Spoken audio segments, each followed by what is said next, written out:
There's something hauntingly beautiful about words that find us when we need them most. Not the ones that demand attention, but the ones that arrive like a whisper in the storm, reminding us to breathe.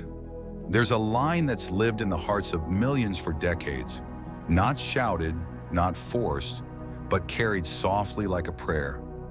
Let it be. It's simple, it's powerful, and it holds within it a truth so profound that even thousands of years of ancient wisdom bow to its message.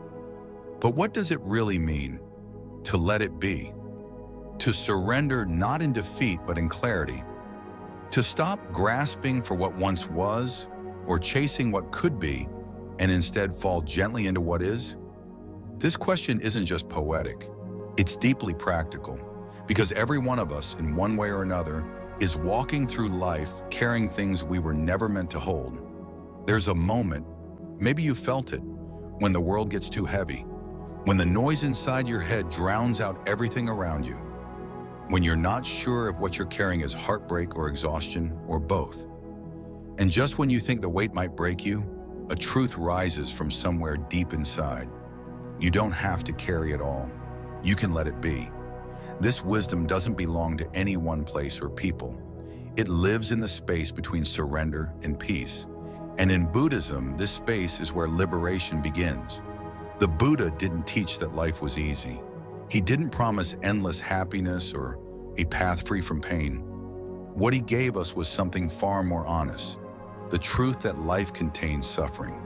That pain, loss, and change are not mistakes in the system. They are the system. And yet within that suffering, there is also a way out. Not through resistance, not through denial, but through understanding, through release, through letting it be. He called this understanding the Four Noble Truths. And the first truth is simple and raw. Suffering exists. No one escapes it. Whether it's the ache of losing someone you love, the sting of disappointment, or the slow burn of self-doubt, we all feel it. But the second truth reaches deeper. Suffering has a cause. And more often than not, it's not the event itself that breaks us. It's our clinging to what we wish had been. We hold on to memories like lifelines.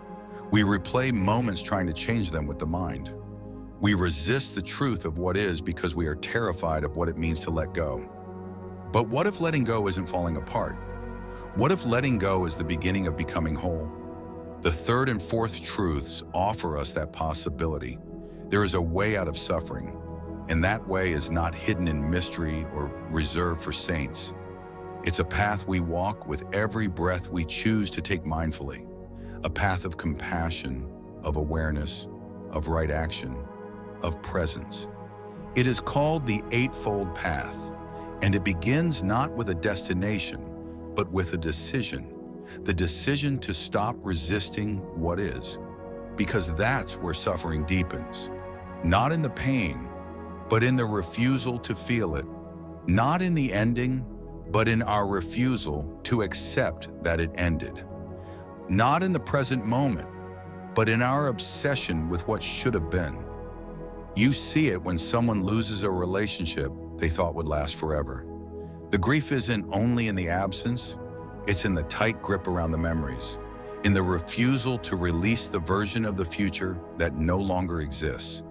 You see it when dreams crumble, when illness comes, when age softens the body. The pain is real, but the suffering, that's often born in the mind, in the places where we say, this shouldn't have happened. But it did. It always does.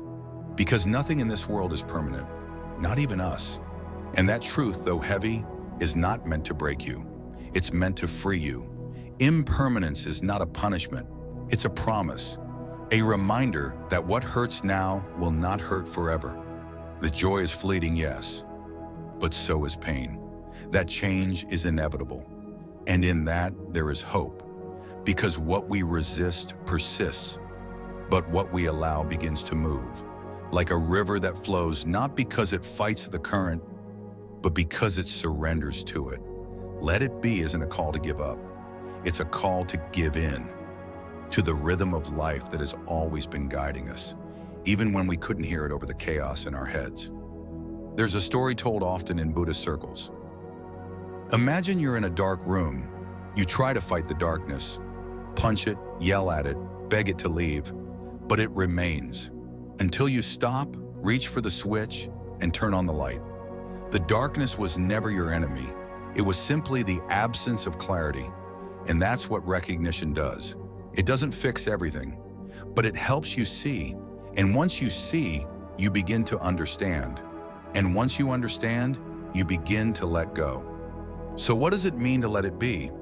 It means to sit with your sadness without turning it into a story about how broken you are. It means to allow your grief to pass through you like a wave, not to drown you, but to cleanse you. It means to look at your failures without labeling yourself a failure, to breathe through the pain without rushing to numb it, to stand in the middle of uncertainty and whisper to yourself, I don't know what happens next, but I trust that I will still be okay. It means to understand that suffering is a teacher, not a life sentence. That impermanence is not a thief, but a sculptor, shaping you through every loss, every ending, every goodbye. And it means to find peace, not in perfection, but in presence. Not in getting everything you want, but in learning to meet life exactly as it is, moment by moment. It's not easy. This path of letting go, it requires more courage than holding on. Because to let go means to feel, to be raw, to be honest, to stand in the truth of your own heart, even when it's breaking. But in that honesty, there is a strange kind of relief, a softening, a return. Because the truth is, you were never meant to carry it all. You were never meant to hold on so tightly. You were meant to move, to flow, to become. And when you finally allow yourself to do that, when you stop fighting the tide, you find something even deeper than peace. You find yourself. There's a silence that follows surrender. Not the silence of defeat, but the silence of understanding. It's the kind that arrives when you've cried enough, questioned enough, fought enough. It's not loud, not triumphant. It's soft, gentle. It feels like coming home. And yet, for many of us, that silence is more terrifying than the chaos we've grown used to. Because in silence, there's no distraction. There's only you, your breath, your thoughts, your wounds, your truth. But there is something beautiful, even holy, about learning to sit with yourself in that stillness. When you stop running, when you stop explaining, when you stop trying to change what is, you begin to hear the deeper music of life, the rhythm of being that's always been playing beneath your resistance, the heartbeat of now. And it tells you, without needing words, that you're allowed to rest here, to soften, to lay your burdens down, not because they're gone, but because they no longer define you. This is what letting it be starts to look like. It's not passive, it's not giving up. It's an act of profound inner strength. To choose presence over panic, to choose breath over control, to choose trust over force. In a world that trains us to fix, to strive, to perfect, letting it be is a quiet revolution. It's an act of rebellion against the belief that everything must be figured out, healed, and wrapped in a bow before you're allowed to feel peace. Let it be means holding space for what is broken without needing to glue it back together. It means looking at your flaws and saying, even this belongs. It means seeing the mess and refusing to label it a failure. Because sometimes the healing isn't in the fixing, it's in the accepting. In the deep breath that says, maybe this too is part of becoming. Buddhist teachings speak often of the middle path, a way of walking through the world without swinging too far toward attachment or aversion. It's the space between clinging and pushing away, between obsession and avoidance. It's the space of presence. And that's what letting it be truly is. It's finding your way back to the center, back to the breath, back to the body, back to what is real. There is a kind of wisdom that only shows up when you stop trying to outsmart your pain, when you stop dissecting it, analyzing it, numbing it, when you just sit with it, breathe with it, Let it speak. Most of us spend our lives trying to silence pain when all it's ever wanted was to be heard, to be acknowledged, to be met without judgment. And when you finally do that, when you look your sorrow in the eyes and say, "I see you," something shifts. Not dramatically, not instantly, but deeply, like the earth moving beneath your feet in a way only you can feel. Your pain softens, not because it vanishes, but because it's no longer being resisted.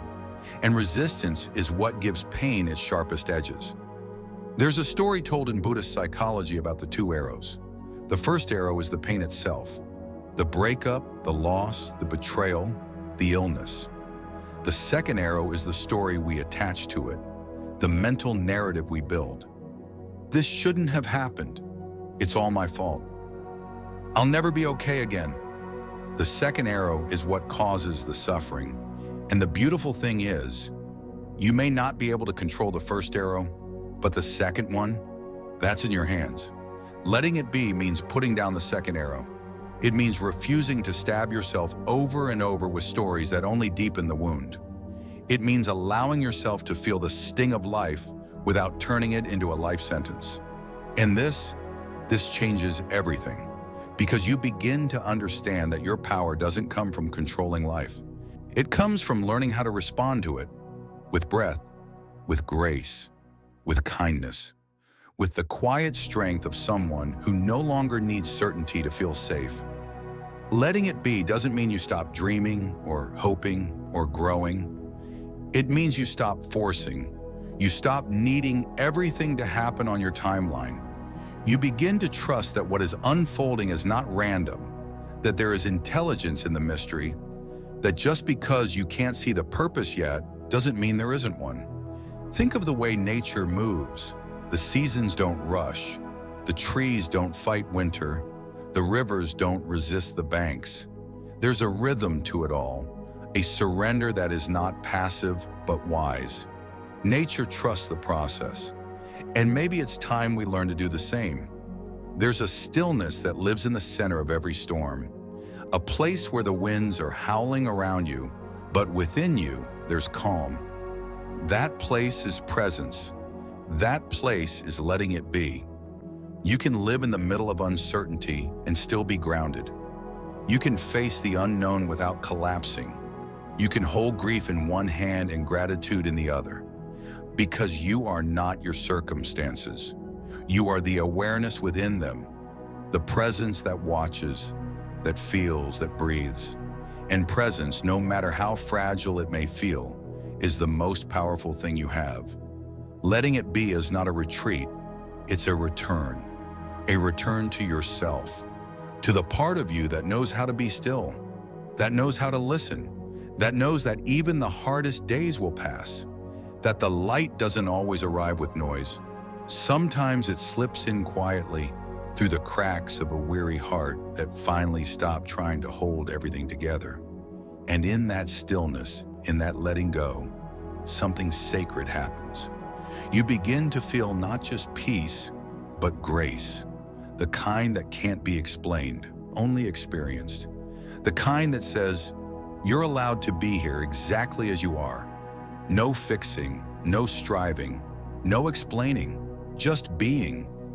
And maybe that's the whole point, not to master life, but to meet it, to breathe through it, to walk with it, not ahead of it, not behind it, but with it, one moment at a time, one breath at a time, one truth at a time.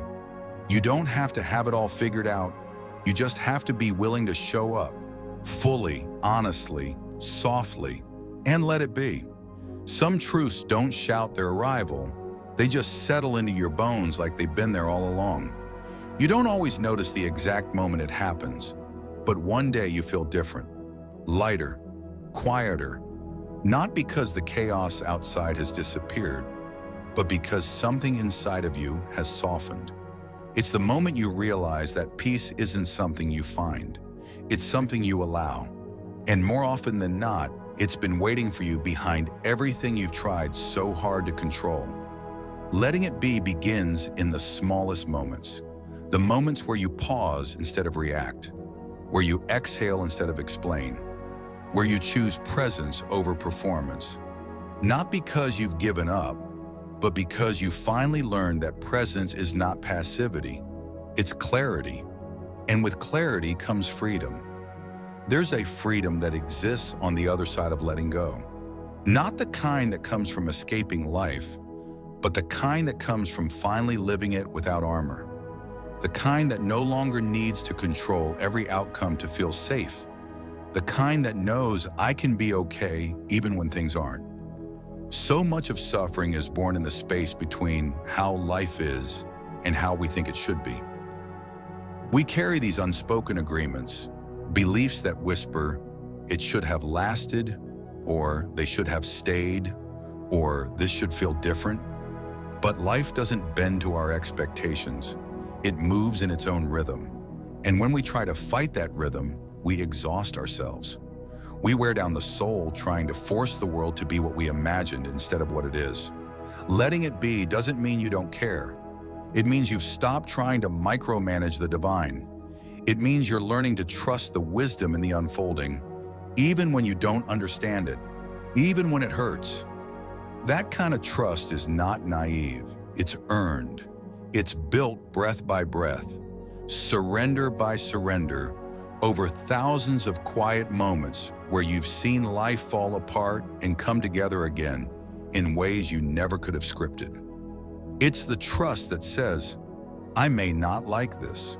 I may not have chosen this, but I will meet it. I will stay present with it. I will allow it to move through me instead of resisting it with every fiber of my being.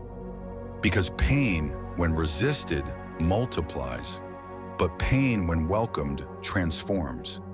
There's something sacred about meeting yourself in the middle of your mess. Not trying to fix it, not trying to change it, just sitting with it, holding it, letting it breathe. When you stop fighting your reality, you stop adding layers of suffering to your already aching heart. And suddenly things begin to shift. Not outside of you, but within you. You begin to see that so much of your suffering came not from what happened, but from your refusal to feel it, from the stories you told yourself about what it meant, from the judgment you placed on your own pain. But pain doesn't need your judgment. It needs your presence, your willingness to say, yes, this hurts, and yes, I'm still here. And once you start living that way, with presence instead of pressure, you begin to notice the details of life again. The way the light filters through the window in the morning, the way your breath feels as it moves in and out of your body, the way silence can hold you like a friend. These are the moments that make life feel meaningful, and they are so easily missed when you're constantly trying to fix something that's simply asking to be felt. Letting it be doesn't mean staying stuck. It means trusting that healing doesn't always look like movement. Sometimes it looks like stillness, like rest, like doing absolutely nothing except choosing not to abandon yourself again. The world will tell you to hustle, to grind, to push through. But your soul has a different language. It speaks in seasons, in cycles, in moments of stillness that can't be measured in productivity. And when you start listening to that voice, your true voice, you begin to remember who you were before the noise, before the pressure, before the belief that you needed to earn your right to exist. You begin to live from a different place, a quieter place, a place where being is enough. And from that place, you begin to see that not every chapter needs to be rewritten. Some just need to be closed, not because you failed, but because you've grown. Because you no longer need to carry stories that don't reflect who you are becoming. You stop needing closure from people who were never capable of giving it. You stop needing answers to questions that were never yours to ask. You stop trying to force clarity in situations that were never meant to make sense. Instead, you let it be. You let the questions stay unanswered. You let the endings remain unwrapped. You let the silence speak. And in that letting go, you find something far more valuable than the answers you were chasing. You find peace, not the kind that comes with certainty, but the kind that holds space for mystery. You realize you don't have to understand everything to find meaning. You don't have to be okay all the time to be worthy of love.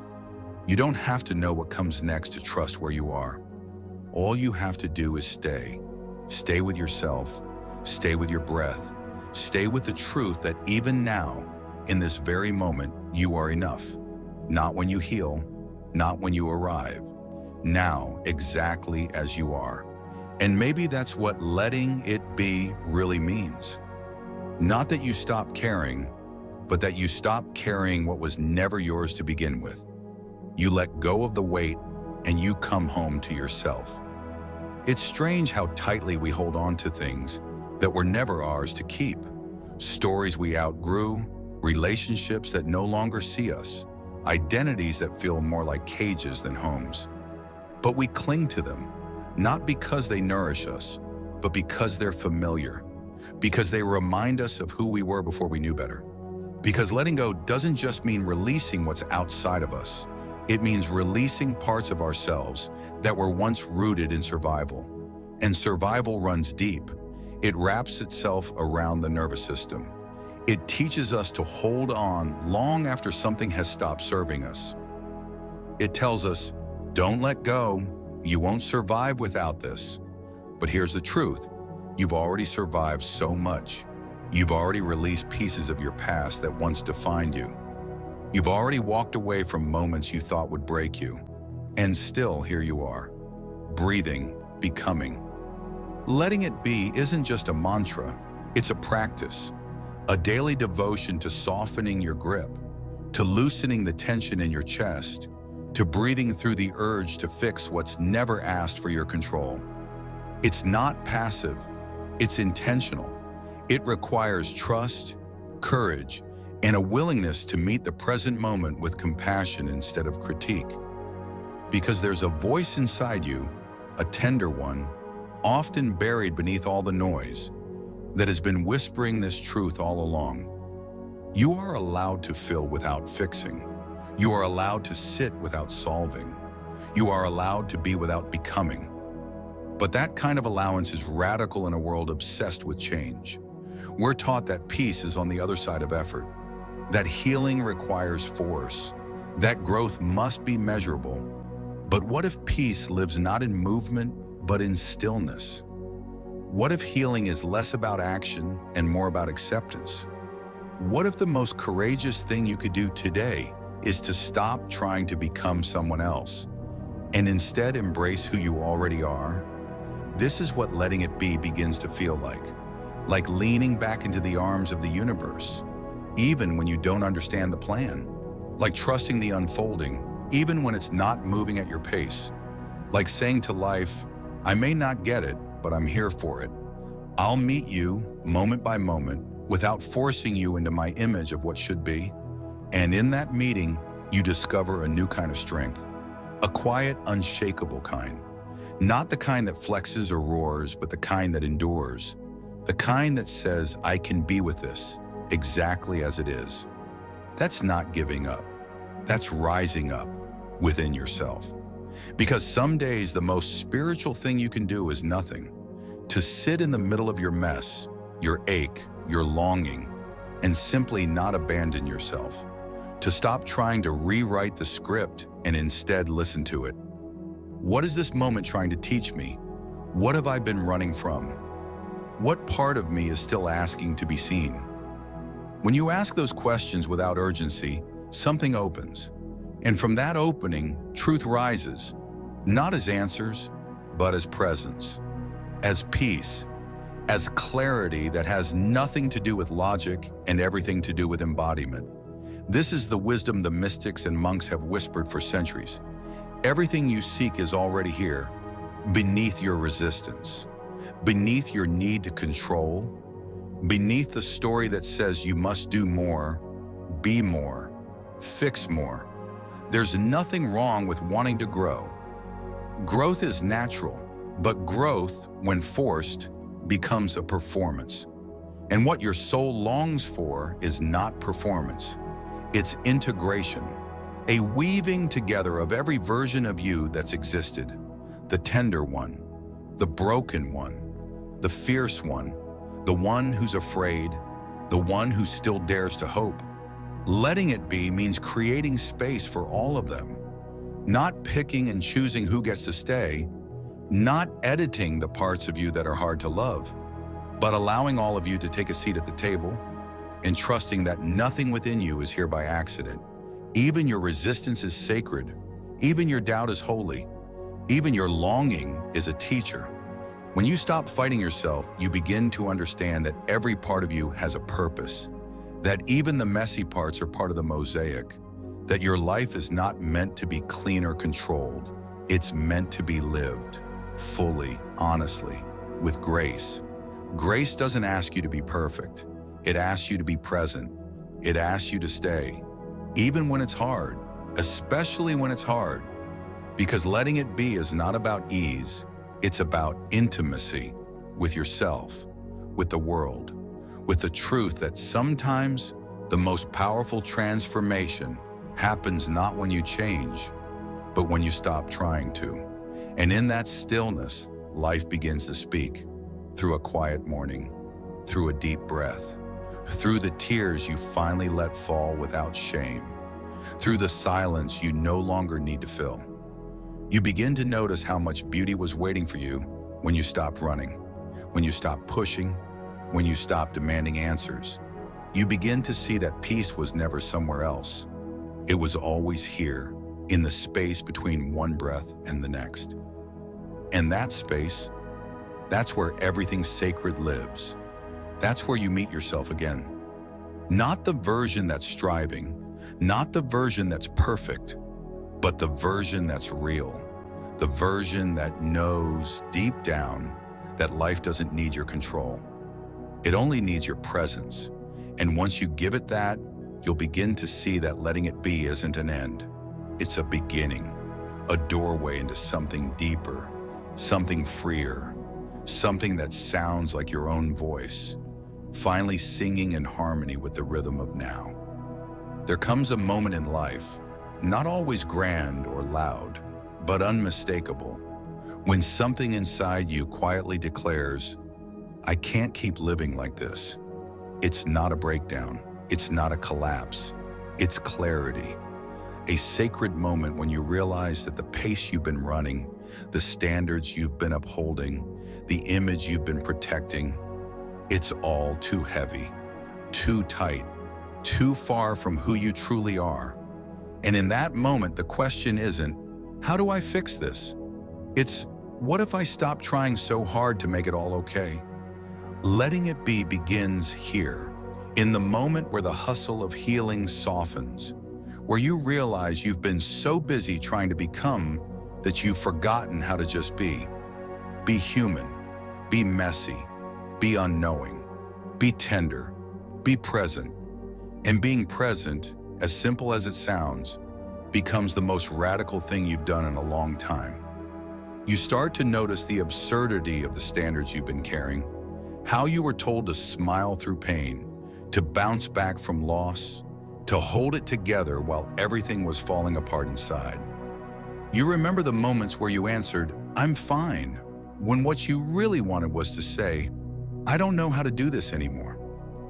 But you kept going because the world applauds resilience. It rewards composure. It calls emotional honesty weakness. But you're tired of pretending. And in your tiredness, something honest begins to surface. You no longer crave perfection. You crave softness. You crave space to fall apart and still be worthy. You crave the kind of peace that doesn't depend on everything going right, but on your willingness to meet what's here, even when it's uncomfortable. Especially then, letting it be isn't about settling. It's about seeing clearly what is yours to carry and what was never meant for you. Seeing the patterns that once protected you, but now keep you small. Seeing the difference between what feels true in your body and what you've been taught to believe. It's about peeling away the layers of expectation to reveal what's real underneath. And what's real often isn't pretty, it's raw, it's uncertain, it's tender in all the places you thought needed to be tough. but it's also where your humanity lives. In the tears that finally fall, in the laughter that bursts through after weeks of numbness, in the moment you choose not to push yourself, but to hold yourself gently instead. There is wisdom in that kind of surrender, not the kind that waves a white flag, but the kind that says, I'm done trying to force my way through life. The kind that honors your limits, that says no when your body is screaming for rest, that walks away from chaos, not because you're giving up, but because you're choosing yourself. You learn to let things unfold without rushing the outcome, to let relationships breathe without gripping them so tightly, to let your emotions rise and fall like waves, trusting that none of them define you. They're just visitors, messengers, and when you stop resisting them, they begin to teach you. Your anger teaches you where your boundaries have been crossed. Your grief teaches you how deeply you've loved. Your anxiety teaches you where you've lost trust in life. Your numbness teaches you that even silence carries a message. Letting it be means listening to those messengers without judgment, without needing to fix them, just allowing them to sit beside you like old friends with stories you haven't yet heard. And as you listen, something else happens. You begin to change, but not in the way you thought change would look. You don't become someone else. You become more of yourself. The parts of you that were hidden behind effort and expectation begin to emerge. The gentle parts, the fierce parts, the wounded and wise parts, and together they begin to tell a new story. A story not about conquering life, but about allowing it. Not about rising above your pain, but about walking through it with grace. And grace doesn't mean you don't struggle. It means you don't shame yourself for struggling. It means you choose compassion over criticism. It means you stop demanding that you always get it right. And in that choice, life starts to feel different. Not easier, but more honest, more spacious, more real. You begin to notice the sacred in the ordinary, the way sunlight lands on your skin, the quiet joy of a deep breath, the stillness in a room where you no longer feel the need to perform. You notice that peace doesn't require grand gestures. It requires presence. And presence doesn't come when you finally arrive at some mythical destination. It comes when you stop running, when you sit down with yourself and say, even this version of me is worthy. And that changes everything. Because once you believe that you're worthy now, not later, not when things improve, not when you've healed, but now, you stop abandoning yourself for anyone or anything. You stop chasing love that demands you shrink. You stop chasing success that costs you your soul. You stop measuring your value in productivity and instead begin to measure it in presence, in how softly you speak to yourself, in how gently you hold your pain, in how bravely you sit with what is. Letting it be doesn't mean your story ends. It means your story gets honest. It means you stop skipping chapters just to get to the good part. It means you read every word, even the messy ones, the painful ones, the unfinished ones, with reverence. Because your life isn't a problem to solve. It's a story to honor. And the more you let it be, the more beauty you begin to see in yourself, in others, in the imperfection of it all. There is a kind of quiet you reach when the war inside you ends, not because everything has been resolved, but because you've stopped needing to win. You've stopped needing to prove yourself to a world that never learned how to see you clearly.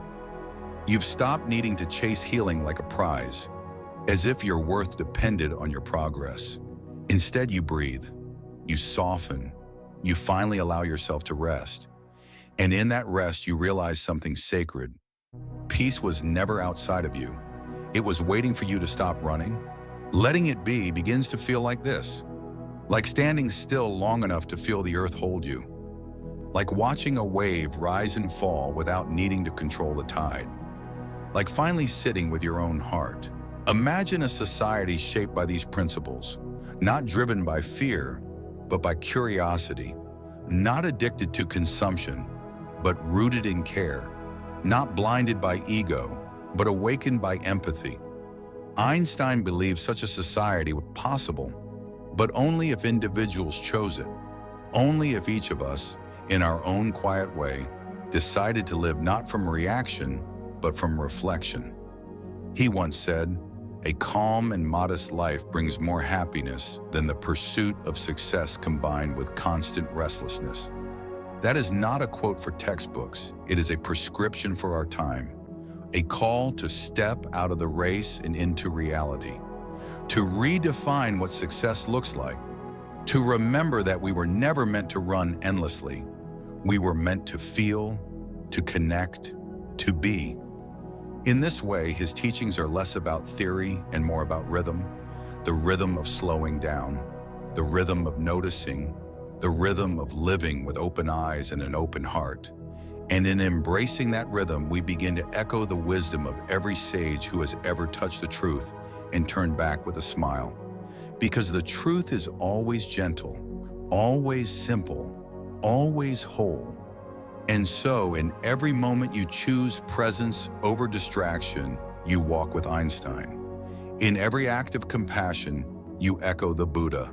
In every breath where you let go of control and remember the wonder of being alive, you become part of that ancient, eternal lineage, not of scientists or saints, but of seekers. Seekers who know that the universe is not something outside of them, but something inside them, and that the most sacred thing you can do is not to understand it, but to live in harmony with it. Imagine standing beneath the vast expanse of the night sky, stars blinking in their ancient rhythm, the air cool and quiet. For Einstein, such moments were not just beautiful, they were essential. He once said that he needed solitude, not as an escape, but as a space to hear the deeper patterns of life. The more he learned about the universe, the more he came to appreciate that the greatest truths were never noisy.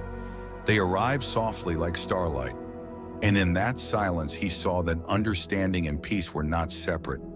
They were twins, born of stillness and wonder. He was not alone in this insight. The sages, mystics, and seekers throughout history have often returned to silence as their sacred ground. The Buddha sat beneath a tree, not in argument or calculation, but in silence. He watched, he breathed, he waited, and from that silence came an awakening that still echoes today. Einstein, too, had his Bodhi moments, not in the forests of India, but in the hidden forests of thought. He came to see that silence is not the absence of answers. It is the space where answers are allowed to unfold. In today's world, this silence has become rare. We fill our minds with headlines, our hours with urgency, our hearts with the noise of wanting. But what Einstein and the Buddha invite us to remember is that silence is not emptiness. It is fullness unspoken. It is presence without the need for explanation. It is the sacred ground from which all true insight grows. Einstein once wrote that the person who can no longer pause to wonder and stand in awe is as good as dead. And in those words you hear not the voice of a scientist, but of a poet, a prophet, a man who knew that our greatest need is not more information, but more reverence. That knowledge in its truest form humbles us, that to truly see the cosmos is to bow before it, not with fear, but with love.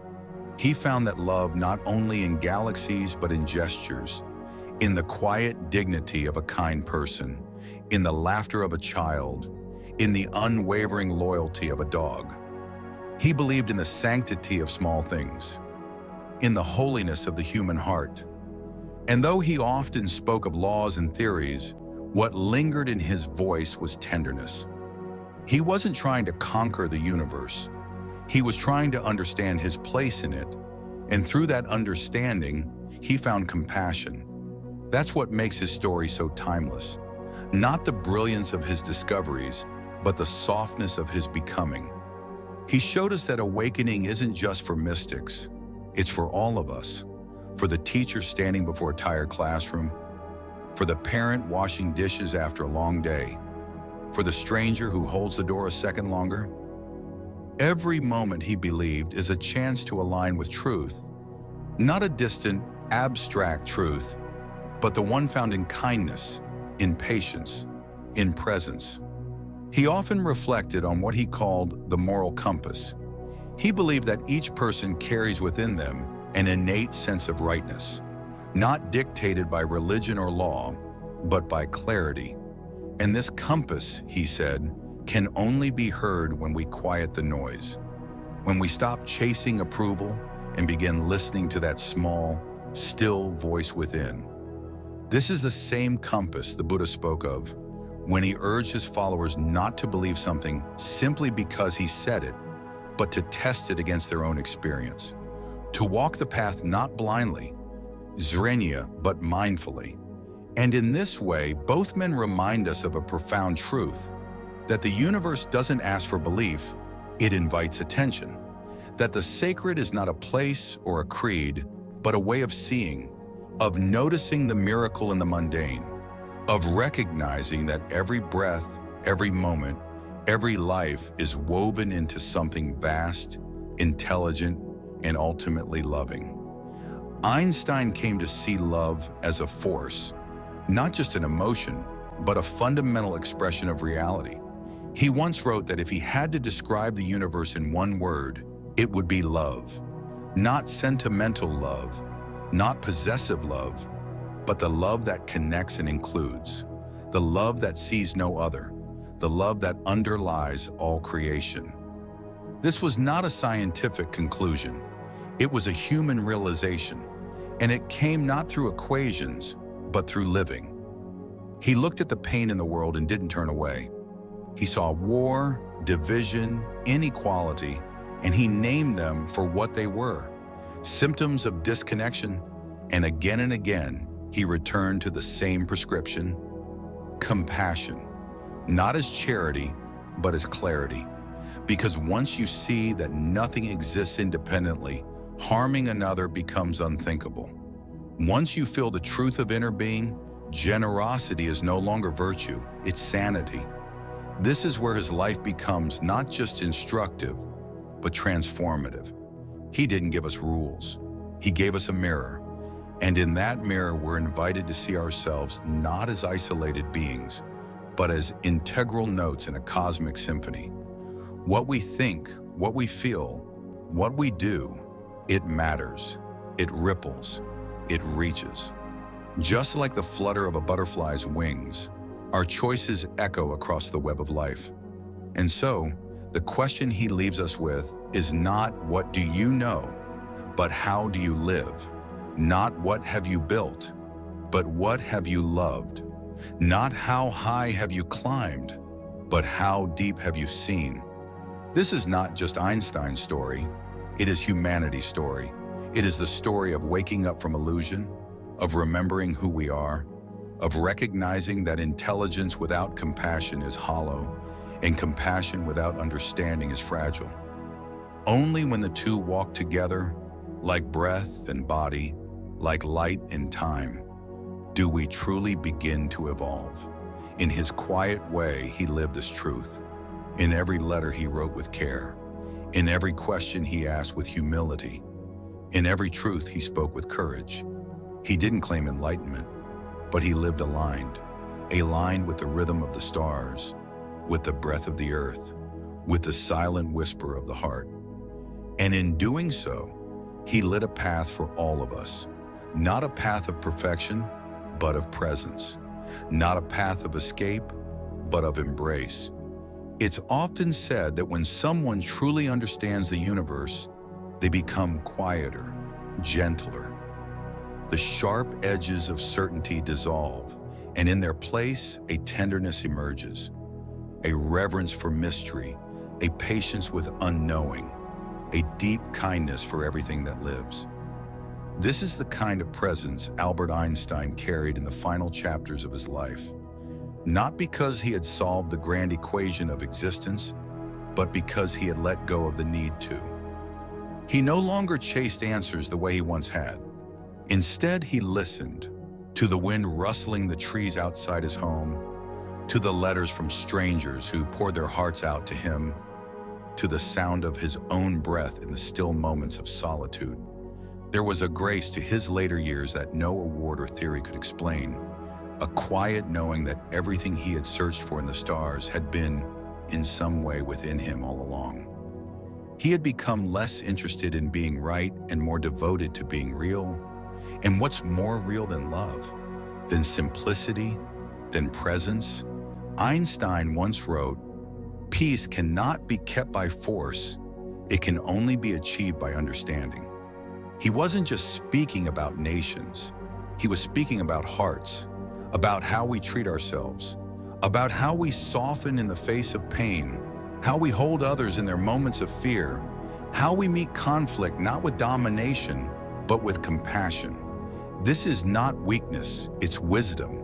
And it is the same wisdom echoed in the Buddha's gentle voice, centuries earlier, under the shade of a tree, offering silence as a balm and mindfulness as a way forward. Both men, in their own way, saw clearly that the core of human suffering is the illusion of separation, and both knew that the first step toward healing is to remember that we are not alone.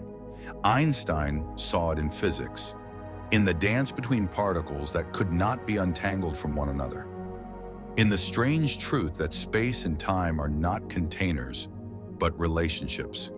That reality, at its most essential level, is not built on things, but on connections, on fields of possibility, on presence. The Buddha saw it in consciousness, in the way the mind clings to identity, to permanence, to control, in how liberation comes not through acquiring more, but through letting go of attachments, of illusions, of the need to be separate or special.